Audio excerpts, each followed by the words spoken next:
welcome to another episode of In the Heart of Rural Bihar, where green fields stretch to the horizon. A unique experiment began decades ago. It was called Charwaha Vidyalaya, the cattle grazers school, a visionary idea introduced by Sri Lalu Prasad Yadav ji, the then Chief Minister of Bihar.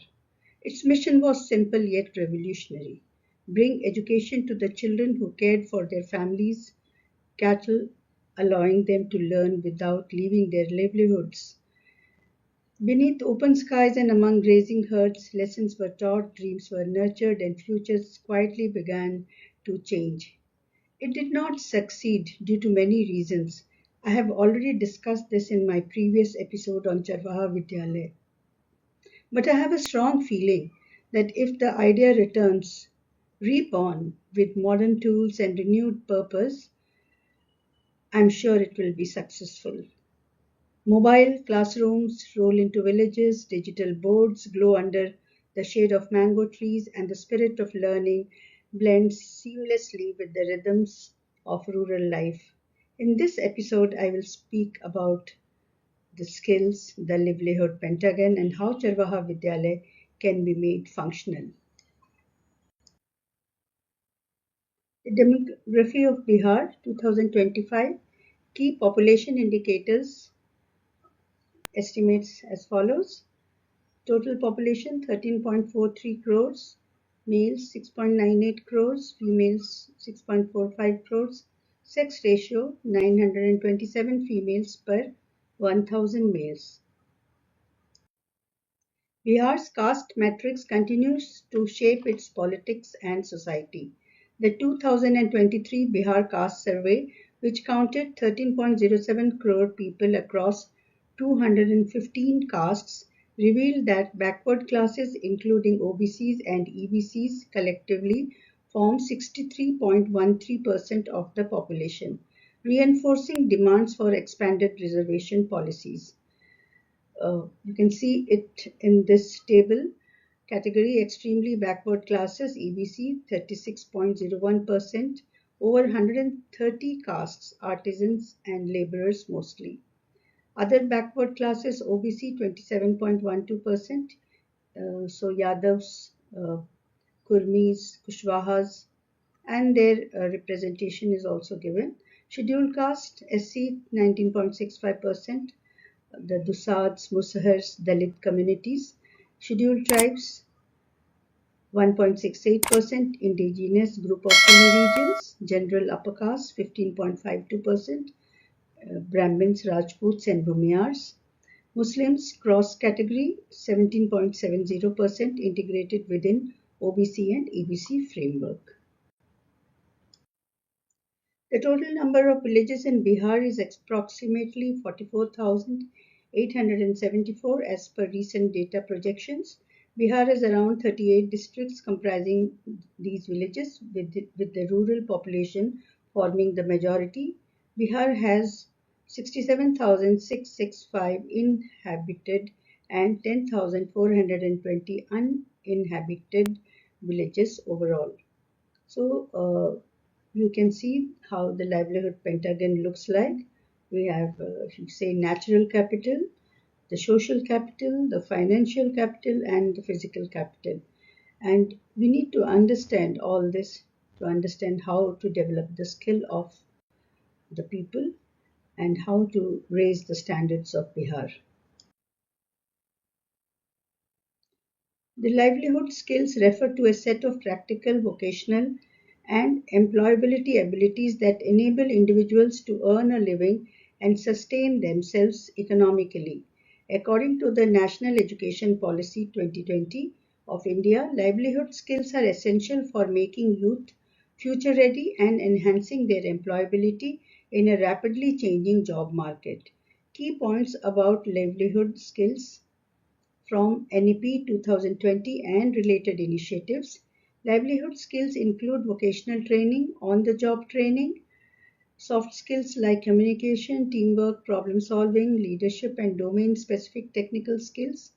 NEP 2020 promotes moving beyond rote learning to a competency-based multidisciplinary education system integrating vocational education with academic curricula. Skill development is seen as vital for economic growth, increasing productivity, job creation, and bridging the talent skill gap.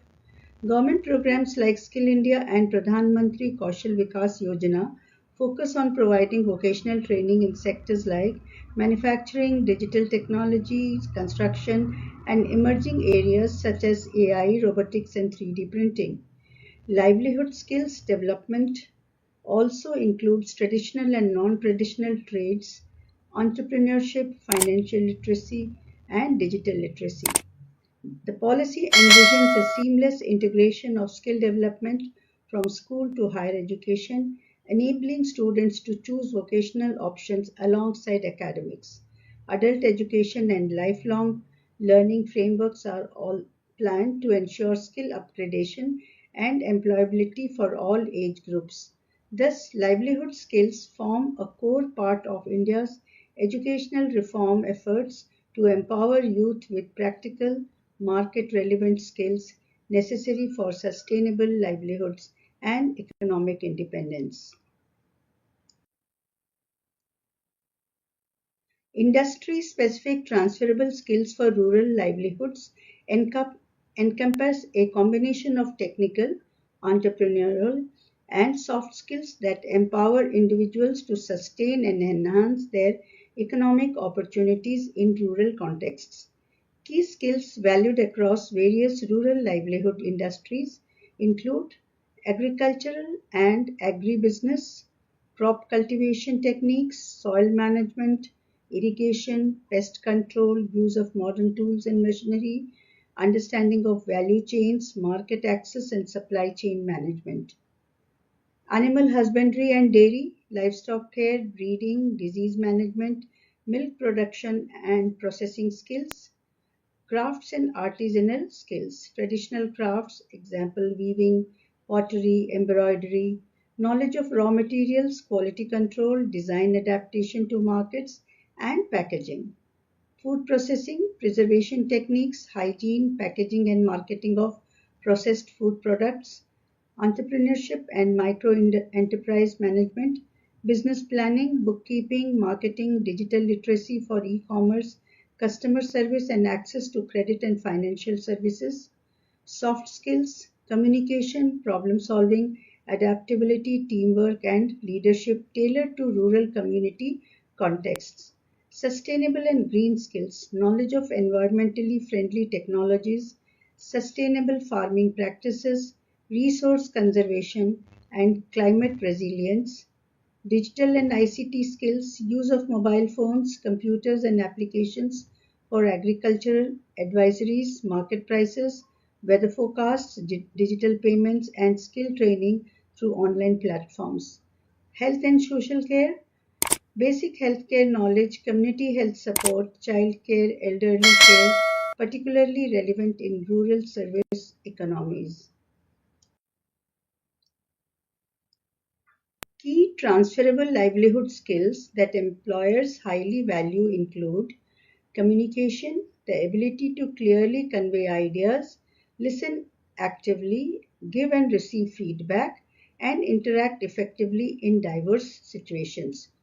Dependability, being punctual, responsible, honest, and having a strong work ethics that builds employers' trust. Teamwork, collaborating well with others, practicing empathy, resolving conflicts, and contributing towards common goals. Organization, managing time, prioritizing tasks, paying attention to details, and handling projects efficiently. Adaptability, flexibility to change, problem solving skills, creativity, and maintaining a positive attitude amidst shifting work environments.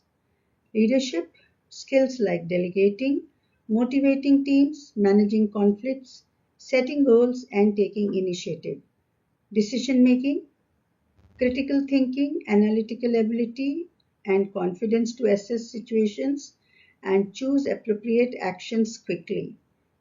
Empathy, emotional intelligence to understand others' perspectives, mediate disputes, and foster positive relationships. Initiative, self-motivation to identify opportunities, improve processes, and go beyond assigned duties. Technical skills, digital literacy, proficiency in relevant software or tools, and capability to learn new technologies quickly.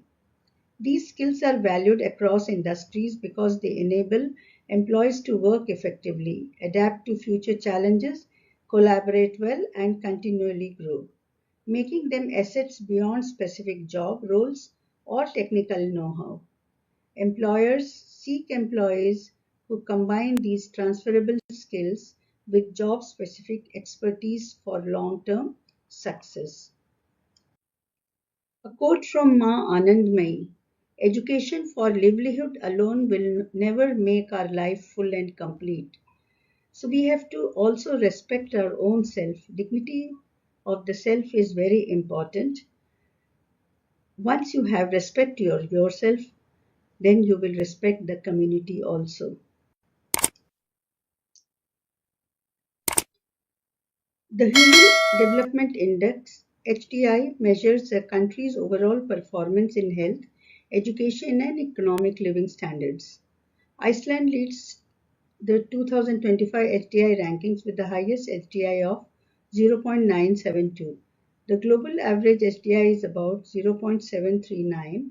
The HDI was created to emphasize that people and their capabilities should be the ultimate criteria for assessing the development of a country, not economic growth alone.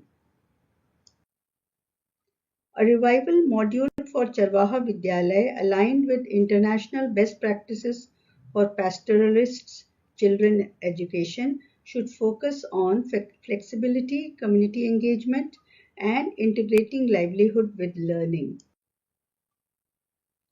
The core objectives for the revival module of Charvaha Vidyalaya should focus on flexible, inclusive education tailored to pastoralist children, integrating livelihood skills, community participation, and contextually relevant learning.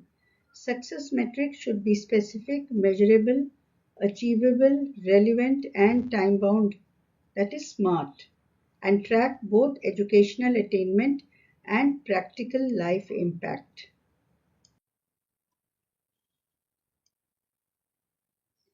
Core components: mobile and flexible schooling. Adopt a mobile classroom model where teachers and learning resources move with the pastoralists, matching their migration and daily routines as done in South Sudan, Kenya, and Iran. Locally relevant curriculum. Integrate basic literacy and numeracy with practical skills and pastoral knowledge, including cattle management, agriculture, and local crafts. Ensure learning materials are in local languages and contextually appropriate. Community and youth empowerment. Train local volunteers and pastoralists as parateachers or facilitators. Empower the youth with leadership, negotiation, and community decision making skills. Integrated livelihood modules provide vocational modules such as animal health care, small farm management, and handicrafts alongside academic subjects in line with international mobile school pilots in Africa. Multi-level, multi-age learning groups structure ladders of learning, multi-age, multi-level learning sessions led by flexible educators. So children of different ages and learning levels study together. Health, nutrition and rights education, regular health checkups, nutritional support, midday meals, and education about social rights as practiced in successfully programs globally. Digital and distance learning, where possible, supplement in person teaching with radio, mobile apps, and community led digital initiatives critical during migration or for remote regions. Implementation strategies: build strong partnerships between local government, education, agriculture, and health departments. Recruit and regularly train local youth and para teachers using a dedicated teacher education program. Form village level committees with parents, pastoralists, and community leaders for monitoring and feedback. Design evaluation tools that measure both academic and practical learning progress. Monitoring and sustainability. Use periodic community feedback, participatory action research, and robust data collection to adapt modules, secure funding through multi-department support and international development agencies. Focus on scalability so the model can be replicated in other regions with pastoral populations. This model will make Charvaha Vidyalaya relevant to modern needs and international standards, combining the traditional earn while you learn philosophy with proven innovation for marginalized children globally. The success metrics: enrollment rate, percentage of eligible pastoralist children enrolled in the program annually, attendance and retention, average attendance percentage and year-over-year retention rate per cohort, learning outcomes, improvement in literacy and numeracy, test scores and vocational skills assessment, community participation, frequency and number of community meetings, volunteer involvement and parental feedback sessions, vocational livelihood integration, percentage of students demonstrating practical application of taught skills, example, animal health, crafts, etc. Gender equity, ratio of male to female, student enrollment and attendance, transition outcomes, proportion of students moving to higher education, vocational training or income generating activities, health and well-being, incidence of health checkups, nutrition support delivered, and awareness session participation.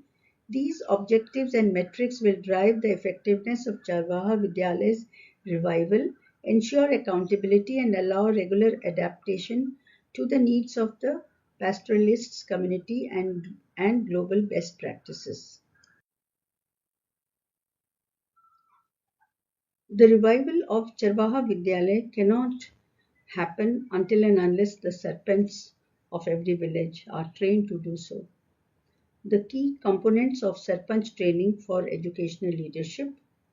The roles and responsibilities will be as follows: understanding the sarpanch role in school governance, facilitation and monitoring, legal frameworks and government schemes related to education at the village level, educational planning and management, that is basics of school administration, planning annual activities and budgeting, mobilizing community participation and ensuring regular school attendance, quality assurance, monitoring teaching quality and infrastructure, encouraging teacher accountability and parental involvement, resource mobilization, leveraging funds from government, NGOs and CSR initiatives, promoting community contributions and volunteer support, leadership and communication skills, effective communication, conflict resolution and problem solving, motivating teachers, parents and children towards a common educational goal, awareness of educational policies and programs, familiarity with NEP 2020, Sarv Shiksha Abhiyan, midday meal schemes, and skill development programs. Importance of inclusive education covering girl child, differently abled, and marginalized groups. Use of technologies and data, utilizing digital tools for school monitoring, attendance tracking, and feedback collection. Training methods. Workshop combining theory with practical case studies and role plays. Exposure visits to model schools and other villages with successful governance. Regular refresher training and peer learning platforms. Use of audiovisual materials, mobile apps, and local language content. Outcomes expected: active Sarpanch engagement in promoting enrollment, retention, and learning outcomes, improved community ownership and accountability for education, enhanced collaboration between panchayats, teachers, parents, and government bodies, developing Sarpanch capacity in education leadership, strengthens the village's educational ecosystem, contributing to sustainable rural development. As we come to the end of this episode, one thing becomes clear. Education is most powerful when it comes from within the community it serves. The Charvaha Vidyalaya began as a bold idea to make learning accessible to every child, no matter where they lived or how they worked. And today, its revival reminds us that progress doesn't mean abandoning traditions. Sometimes it means reimagining it. From the quiet fields of rural Bihar to the bright screens of digital classrooms, the journey continues. The same hands that once held ropes guiding cattle now hold books, tablets, and dreams for a better tomorrow. Let us carry forward the spirit of this idea to educate, to uplift, and to empower, because when every child learns, the whole community rises. I'm your host, and this has been Reinventing Charvaha Vidyalaya, where the future of Bihar begins one lesson at a time. Thank you.